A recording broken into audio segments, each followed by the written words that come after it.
ഏറെ പ്രതീക്ഷയോടെ കാത്തിരുന്ന പുന്നയൂർ കുട്ടാടൻ കർഷകരുടെ അധ്വാനവും സമ്പത്തും വെള്ളത്തിൽ. 30 ഏക്കർ വരുന്ന പുന്നയൂർ കുട്ടാടൻ പാടശേഖരത്തെ കൃഷിയിറക്കിയ കർഷകരാണ് വിളഞ്ഞു നിൽക്കുന്ന നെല്ല് കൊയ്തെടുക്കുവാൻ കഴിയാതെ ആശങ്കയിലായത്. കഴിഞ്ഞ ദിവസം പെയ്ത വേനൽ മഴയിലാണ് പാടശേഖരങ്ങളിൽ വെള്ളം കെട്ടിനിൽക്കാൻ തുടങ്ങിയത്. വെള്ളം മൂലം കൊയ്ത്തുയന്ത്രം പാടശേഖരങ്ങളിൽ താഴുന്ന അവസ്ഥയാണ്. ഏപ്രിൽ 2 മുതൽ പാടശേഖരങ്ങളിൽ കൊയ്ത്താരംഭിച്ചെങ്കിലും അന്നുതന്നെ വേനൽമഴ പെയ്തു തുടങ്ങി. ഒരാഴ്ചയ്ക്കുള്ളിൽ ഏകദേശം 9 ഏക്കർ മാത്രമാണ് തുടർച്ചയായി കൊയ്ത്തുയന്ത്രം ഉപയോഗിച്ച് കൊയ്തെടുക്കാൻ കഴിഞ്ഞത്. ഇതും ഉയർന്ന പ്രദേശത്തെ പാടശേഖരങ്ങളിൽ മാത്രമാണ് കൊയ്തത്. ഇപ്പോൾ യന്ത്രമിറക്കുവാനും കഴിയാത്ത അവസ്ഥയാണുള്ളത്. 1 ഏക്കർ സ്ഥലത്ത് 1.25 മണിക്കൂറിൽ യന്ത്രം ഉപയോഗിച്ച് വിളവെടുപ്പ് നടത്തിയിരുന്ന സ്ഥാനത്ത് ഇപ്പോൾ ഇരട്ടിയിലധികം സമയമെടുത്താണ് കൊയ്തെടുക്കുവാൻ പറ്റുന്നത്. മണിക്കൂറൊന്നിന് 2200 രൂപയാണ് കൊയ്ത്തുയന്ത്രത്തിന് കൂലി നൽകുന്നത്.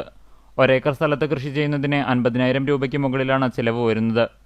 ഇതുകൂടാതെ ഏക്കറിന് 5000 രൂപ നിരക്കിൽ കൃഷിസ്ഥലം പാട്ടത്തിനെടുത്താണ് ഭൂരിഭാഗം കർഷകരും കൃഷിയിറക്കിയിട്ടുള്ളത്. 1 ഏക്കർ സ്ഥലത്ത് പരമാവധി വിളവ് ലഭിച്ചാൽ എല്ലാ ചിലവും കഴിച്ച് തുച്ഛമായ വരുമാനമാണ് കർഷകർക്ക് ലഭിക്കുക. പല കർഷകരും പലിശയ്ക്ക് പണമെടുത്താണ് കൃഷിയിറക്കിയത്. 20ഓളം കർഷകരാണ് പ്രതികൂല സാഹചര്യത്തിലും കൃഷിയിറക്കാൻ തയ്യാറായത്. കൊറോണയ്ക്ക് മുൻപെടുത്തിരുന്ന വിലയിലാണ് ഇപ്പോഴും നെല്ല് സംഭരിച്ചുകൊണ്ടിരിക്കുന്നത്. അന്ന് കൊയ്ത്തുയന്ത്രത്തിന് 1800 രൂപ കൊടുത്തിരുന്നത് ഇപ്പോൾ 2200-ഉം കൂലിയിനത്തിൽ ഒരാൾക്ക് 700 രൂപ നൽകിയിരുന്നത് ഇപ്പോൾ 900 രൂപയുമാണ്.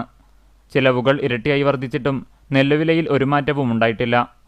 ഇതിനു പുറമെ പ്രകൃതിക്ഷോഭം മൂലമുണ്ടാകുന്ന നാശനഷ്ടങ്ങൾക്കും ഒരു നഷ്ടപരിഹാരവും അധികൃതരുടെ ഭാഗത്തുനിന്ന് ഉണ്ടാകാറില്ലെന്നും കർഷകർ പറയുന്നു.